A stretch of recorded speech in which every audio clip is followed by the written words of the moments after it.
Welcome to the Content Amplified podcast, brought to you by Masset.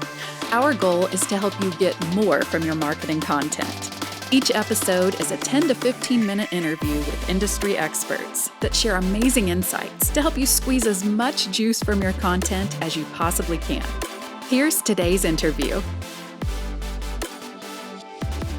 Welcome back to another episode of Content Amplified. Today I'm joined by Benjamin Hain. Benjamin, welcome to the show. Hey, Ben. Great to meet you. I always appreciate a fellow Ben having a discussion. Yeah, I love it. Well, Ben, before we dive into the subject, which is super timely and really interesting and something I really love to talk about, let's get to know you. A couple questions I love to ask. What do you love about content and marketing? And then also let's get to know your background and kind of a little bit about your career. Cool. Let's start with content and marketing. I love the content and marketing kind of world that we live in now because prior to this, but before the content is king era, I feel like we've been here for at least 10 or 12 years. You didn't know like really where a business stood, and now they can inject personality, not only into their brand, but like into an evangelist or a spokesperson or a series of people. Actually, my favorite stuff is seeing like a rock star success person who like blossoms on social media or has like a massive YouTube following. And it's like, they're just doing product videos. But like, if they're just like really unique or like there's something about them, right? They got the Riz. I'll show myself out. That's my last Gen Z slang term that I'm going to say. If they just really have like some personality that comes through, it's great to see.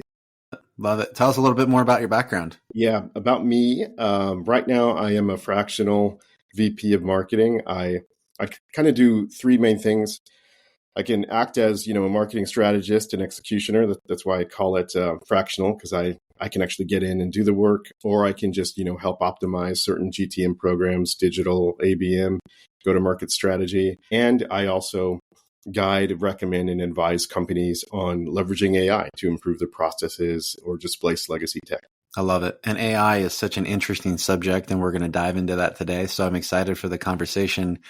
But Ben, where we're going to really focus is trend jacking. I know that this is something that a lot of people have talked about in the past, but now with this emergence of AI, we're going to talk about how can we use some of these tools and how can we really figure out some opportunities for some exposure and things like that through some news. When it comes to trend jacking, just for anyone who's unfamiliar with the term and the concept, what does it mean to trend jack the news? Yeah, great question. And this is dating myself. I feel like this came around in the late 2000s, at least to me, but this is a collision of what I call PR-keting, where it's a little bit of PR and a little bit of marketing because it does involve the media. So trend jacking is when you find a rising trend. It might be a swell of a search term or a topic or just a news media, something really notable happens. Then you capture and kind of ride that wave either by quickly pivoting and producing your own point of view on it, or pivoting and producing, something controversial on that, or just making that content your own in some way. So there's a bunch of different ways to do it, depending on how deep you want to go, depending on if you want to get your PR folks involved. A great example of this is like that Cat Williams interview that Shannon Sharp did. I think that was like unexpectedly just blew up, right? I hadn't really watched his podcast until then myself, but it was one of those things where one of the folks I advised for, I was like, hey, let's take that thing and let's dub Cat Williams into another language or something like that. And then we can trend jack that and kind of ride off of those views. So it's just kind of attaching yourself to it and repurposing it. I love it. Awesome. So now we know what trend jacking is for anyone who, again, I remember this early in my career as well, talking about that, news jacking, trend jacking, things like that. So we've got this concept. There's a really cool piece of news. We feel like, okay, there's this cool way that we could tie it into our brand or our story, and we feel like we could get some momentum. How do we start doing this? Like, what are some of the steps to do it? And then how do we use AI and some tools to actually help us along the way? Yeah, great questions here. So that's a two-part of it. The first, how, the most critical thing that I left out purposefully is timing. Obviously, trends come and go, especially today. Yesterday's news is feels like a week ago's news at this point with the way that news cycles are and the way that social media moves. So you got to act fast, faster than you ever did before. Previously, there could be a spike in a trend or a news report, and you could go and huddle with your PR and marketing team and come up with a response and say, how can we make this part of our brand, and like roll out a campaign? And maybe you had 3 to 7 days to do that. You now have like an hour. It's got to be like a same day close. You got to crank this thing out and turn it around. So this is precisely where AI can help. Not only can you build some simple prompts to Trendjack and Newsjack and kind of keep you fed around particular topics. So you can like literally pulse out alerts and have a prompt that just kind of runs and, alerts you or writes to an Excel sheet or something like that. Or just emails you like when a topic that you really want to cover, is happening or having peak engagement. That's kind of the first part, is getting the signal. The second part is then ingesting the information, figuring it out contextually, and then repurposing it. The easiest thing to do would be, let's say you set up a prompt that says, hey, tell me the top 3 trending news stories of the day. You grab one of it, you roll that into a prompt and say, hey, summarize this in an easy to, digest format, write 5 paragraphs. Then you'd convert those 5 paragraphs and say, okay, convert them into 5 carousel images. Then you do that. And then now you have a rapid response with your own branding and like rapid, high quality imagery that you can like post on a LinkedIn and say, look, I'm covering this piece and I'm trendjacking. And now you get like a quick hit because everyone's like really incensed on that topic, gain a little bump in followers, and you can kind of keep writing that to kind of boost yourself along the way. It's one really quick example that you can use AI for. I love it. So what are some of the tools that you would recommend that we start looking into? I mean, obviously you talked about prompting for updates and for summaries and imagery, things like that. What are some of the resources you found to be really helpful? So I'm a Gemini guy. I actually have written prompts. What I usually do is I'll have a prompt that runs every week, usually around Fridays. And it's hit and miss for me if it catches anything, simply because of the news cycle. But I like to look at newly published AI research papers. It's one of those things that there's one at least every week. They are very complex. They're dozens of pages long. They're written by researchers. All of these folks always publish on Twitter. That's kind of what they're trained to do. And no one, other than the super smart machine learning researchers, no one has time to read these papers. You just can't do it. So I'll have Gemini find those, ingest them, and kind of give me a summary of the most topical ones. And then those I then kind of digest and baby bird it back to my LinkedIn audience and say, here's this weird thing that I found, with AI on Friday. And it's just a very simple text thing that I do. I'm not even doing a lot of imagery with it. That's one piece. And if I do an imagery, I'll essentially use either DALL-E or I've started just using Firefly. The beta is working pretty well. But the DALL-E prompts, especially built within Copilot, I found are the best for generating imagery because Microsoft has linked it to their design tool. And it's come a long way from MS Paint. I love it. When you're doing these Gemini updates every week, do you have a text, on a note sheet? Okay, here's my prompt, go into Gemini, or do you automate it somehow, or is it typically just the manual process? I have it just saved in there and I just click run again. That's literally just it. The way that Gemini works is, especially for me, I have like a Gemini Enterprise account linked to my workspace. So I have them all kind of categorized and saved. I can automate it and have it export into like a Google Sheet or a doc if you want to do it that way. But I'm trying to keep my Google Drive pretty clean. So I just leave it in there and just literally just hit enter another time, and then it spits out the latest stuff. Okay. Very cool. Love it. So if I'm a business, I feel like sometimes this can be intimidating. If I'm on a team, maybe there's only 1 or 2 people on this team, and I'm constantly trying to create content and stay on top of things. What are your recommendations for these small and nimble teams? How can they really focus on this and take advantage of this opportunity? Yeah, having been and still am an army of one, a lot of times, some things are never going to change when it comes to content. The how you get to this content, and that's what we're kind of talking about here, we've just reduced that time, right?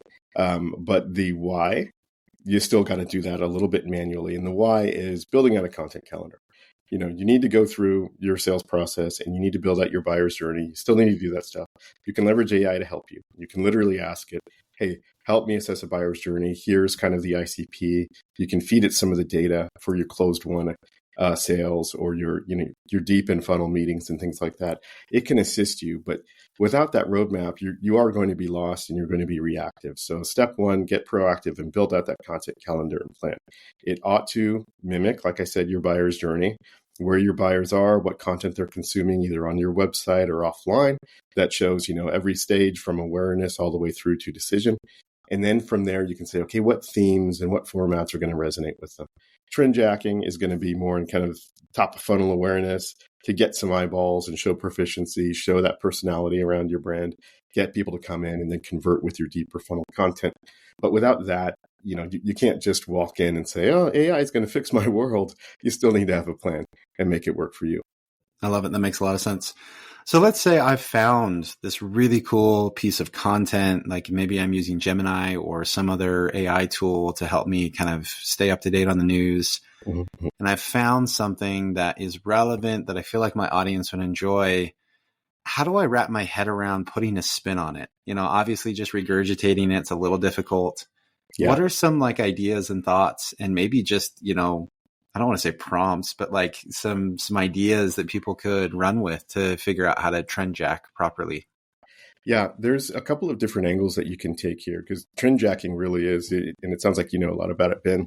There's kind of different ways you can play with it. You can kind of regurgitate and summarize it for your audience before anyone else does. That's kind of what I'm doing, especially with something like a research paper that no one wants to read. I know no one's going to read it. So I'm like, I'll just do this really quick.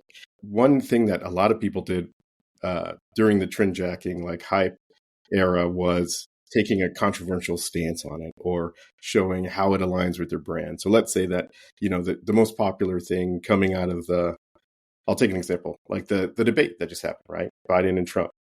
Everyone pretty much who watched the debate was very concerned about Biden's performance. He didn't speak very well. He wasn't clearly legible. It seemed like he was tired or sick or a combination of the above. You could trend jack that and then literally type a prompt that says, hey, tell me why Biden won that debate, right? So you're taking this contrarian stance, and that in and of itself is going to get eyeballs. That's a prompt that you can take. The other way you can do it is, hey, summarize the debate in a very snarky tone. Summarize the debate as Donald Trump. Summarize the debate, as an undecided voter. So you can literally feed the prompt all of these different kind of switches and all of these different directions to get it to curry into how you want it to kind of speak. One thing that I typically also do with my news summaries at the end of every week, if I can't find a research paper, I'll find the weirdest piece of AI news that I can. Like one last week, it was around robotic dogs that are now being tested with, machine guns on their backs, literally in laser sights. That's kind of scary. I'm going to have nightmares from that. It's kind of scary when you think about it, right? Everyone's like, okay, we knew that people were testing those robo dogs. Maybe, they were going to feed into DARPA, and oh no, they went there and now there's guns on them. So I literally told my prompt, hey, summarize this article, but do it in the most sarcastic tone possible, kind of with my voice injected. And I had fed it a lot of kind of my previous writings that's pretty sarcastic, and then it spit that out. So now it went from being kind of more of a fearful response to more of a, oh, here come the robots, they're going to kill us all, which is a little more digestible because you're adding some humor to it. So you can control the prompt, you can control that tone just by feeding it in. And it's kind of hit and miss with everyone. But generally, the direction is start with that tone of voice or start with that person. You can tell the prompt, hey, you are a former president who won the debate by default because he didn't have to say much and was able to cut down a really poor debater, summarize the other debate performance. Here's the transcript of the debate like this, and it will spit things out for you. And there's so many creative ideas, and I love how you're constantly refining and working with AI. We have time for one more question. These podcasts go so quick. When you're working with AI, it sounds like you tend to feed it source material before you ask it to really produce content. You've mentioned articles and research papers, your own content, things of that nature. How should we think about that? How do we really give original thought to AI so it can produce something that's actually valuable? And how are you, very logistically, how are you feeding that content back into AI so it knows how and what to write about in the right tone of voice?